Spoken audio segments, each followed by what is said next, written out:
তো hello my sweet family, welcome back to my channel. তোমরা সবাই কেমন আছো? আশা করছি তোমরা সবাই ভালো আছো। আমিও অনেক ভালো আছি। তোমরা সবাই সঙ্গীতা সিম্পল ব্লগে নতুন একটা ভিডিওর সাথে জানাই তোমাদের অনেক ভালোবাসা। তো বন্ধুরা, বহুদিন পর আবার একটা ব্লগ নিয়ে এসেছি ছোট্ট। তো চলো তোমরা পুরো ব্লগটা দেখো, আশা করছি তোমাদের ভালো লাগবে। আর এদিকে দেখো, আমি একটু সিম্পলভাবে রেডি হয়ে গেছি, পুজো বাড়ি যাব সেই কারণে।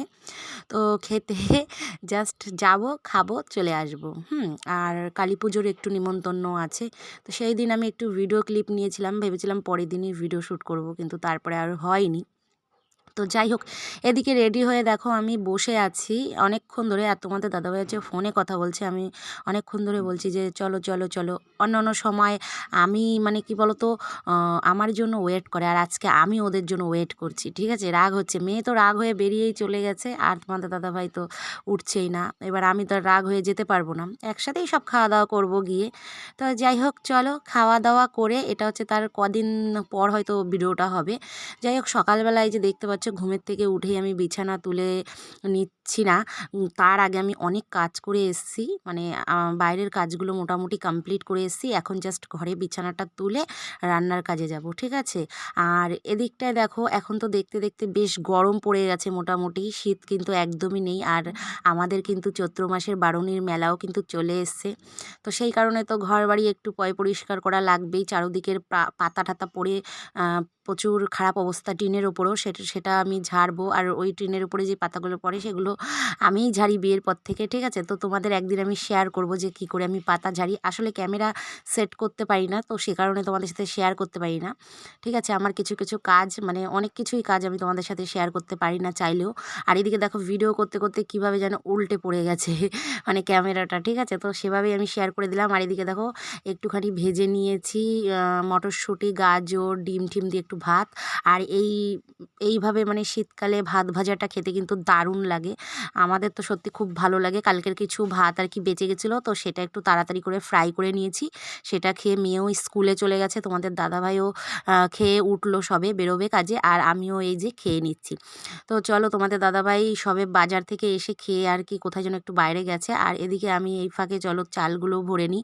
এই যে চাল এনেছে, আর আমাদের এখন জানো তো অল্প অল্প করে চাল আনি, মানে এক এক বস্তা চাল আনলে না অনেক সময় খারাপ হয়। তো সেই বস্তাটা আবার চেঞ্জ করতে খুবই অসুবিধা হয়ে যায়। ওই জন্য এখন বেশিরভাগই 5 কিলো 10 কিলো করে চাল আমাদের আনা হয়। আর এই যে এদিকে দেখো, 3 কিলো না 2 কিলোর মতো খুদ নিয়ে এসছে তোমাদের দাদাভাই। খুদের ভাতটা বিশেষ করে খুবই ভালো লাগে, আমার কাছে তো খুবই ভালো লাগে। আমরা সবাই ভালো খাই খুদের ভাতটা। তো যাই হোক, এই জন্য আমি চালটা এখন এই যে চালের জায়গায় ঢেলে নিলাম ড্রামে।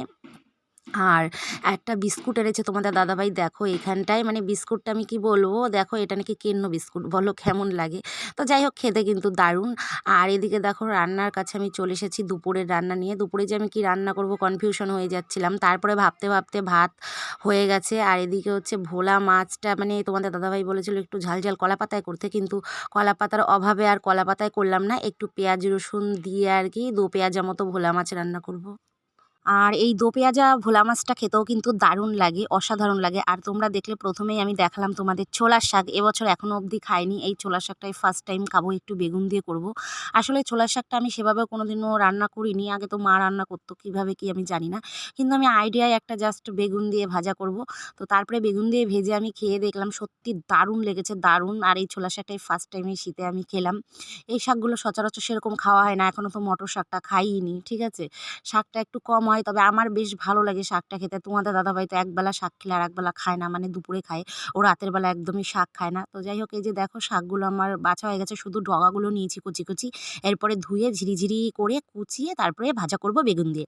তারপরে এই যে দেখো, ভোলা মাছটা দো পেঁয়াজা আমার হয়ে গেছে। এটা কিন্তু ব্যাপক লাগে খেতে, সত্যি কথা। তোমাদের দাদাভাই তো দারুণ লাগে খেতে।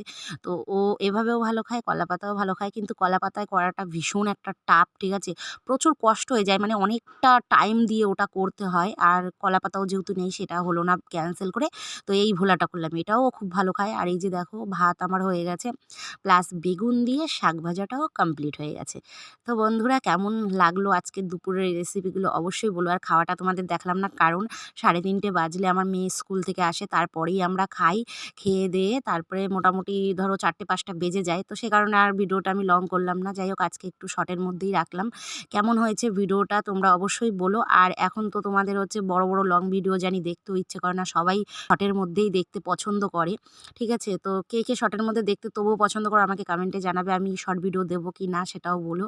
ঠিক আছে, 5 মিনিটের মধ্যে। যাই হোক, এখন আমি দুপুরবেলা একটুখানি শোবো,